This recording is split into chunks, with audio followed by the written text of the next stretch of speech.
I have constantly said in this country, until Nigerians get to a stage to say, no, you can't be minister of power if it is generator that is powering your whole house and you have not provided generator for every other person. You cannot be minister of housing if you are not staying in a government apartment. You cannot be minister of health if you do not have your treatment in this country. You cannot be minister of education if your children are all schooling outside. You can't. Why? Because human beings have self-interest. There is what is called self-interest. If his children are going to go to the government secondary school, he will make sure that government secondary schools are well taken care of. If his family is going to go to the general hospital next door, he will make sure that general hospital is well taken care of. But as long as leaders do not share in the plight of the people, as long as leaders can fly to the US, to UK, to Dubai for their health care and condemn the people to this kind of conditions here, as long as that is the situation, we are not moving anywhere. So Nigerians will have to rise up and say, no, you can't be our minister for education because your children are not schooling here. So when you have a situation, rather than the people making sacrifice and demonstrating how much sacrifice you have made for the people, then we say, yes, you be our leader because you have suffered for us. You have denied yourself legitimate pleasures for our sake. That is what used to qualify people for leadership. Now, we have people who conquer us. They conquer us. Then they take the resources of our land to reconquer us and remain there, and it becomes difficult to move them out of power. But someday, as I always say, the revenge of the poor is at the corner. The revenge of the poor is coming. And that one, you will not be able to do anything about it. You can have your jeep. You can have your generators. You can have everything bulletproof. But the revenge of the poor, it happened in France. It happened in Russia. It has just happened in Sudan. It will happen here. Unless we change our course, we will end up where we are heading. And where we are heading now is unfortunately, it's a violent revolution. That's where we are heading. Unless we change our course. And I am not just talking of leaders in the national level. I'm not talking of presidents and governors and senators and House of Reps. I'm talking of all of us who are privileged. I hope you know.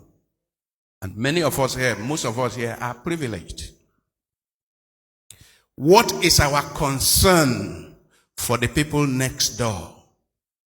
For the poor people next door, what is our concern? What is even our concern for our megadis? For those who do petty work for us, what is our concern? If that is not happening, it means we are failing as shepherds in our responsibility of being shepherds. I hope you know that in this Africa, in this Nigeria, there never used to be a distinction between the neighborhood of the rich and the neighborhood of the poor. I hope you know. I hope you know that poor people and rich people used to live together. That's the heart of the blacksmith. That's the heart of the king. That's the heart of it used to be together. It's a completely new, terrible thing that has happened to us. And people are enjoying it. They are enjoying it. They ask you what part of town you live in. And that immediately you tell them the part of town you live in, you know your status. And I am saying, by the time you segregate society, what used to be called apartheid, and Nigerians were in the forefront of fighting apartheid, where the white man say, look, you blacks, you live there, we white, we live here. That is exactly what we are doing to our fellow black people. Exactly. And you know, it makes it easier when revolution comes. I hope you know. It makes it easier. It means the poor people know where to go. And I challenge the authorities in our cities. I challenge town planners that this is not how to plan towns. Let us start working. If we want our peace and safety and security in future, let us start working on what is called integrated cities. integrated estates, integrated settlements. If we want peace, the one we are on now, you will never have peace. We need to have integrated cities where the not so rich and the rich and so on live together and share. So that the children that are growing up privileged will know they are privileged when they see next door the other children. And they go to the same school, by the way. They go to the same school, by the way.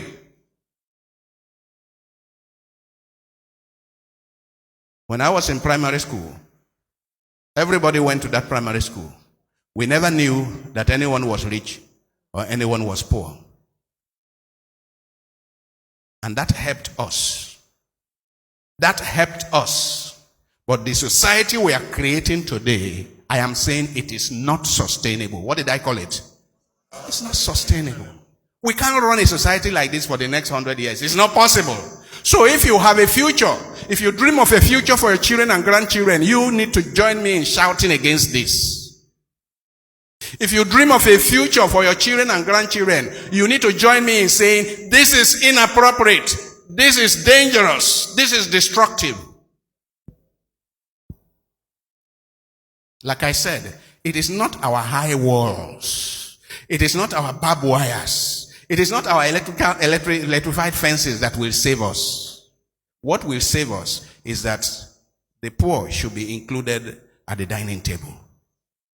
Yes, the poor and the handicapped and the widow and the orphan, they should be included at the dining table. That is what will save us.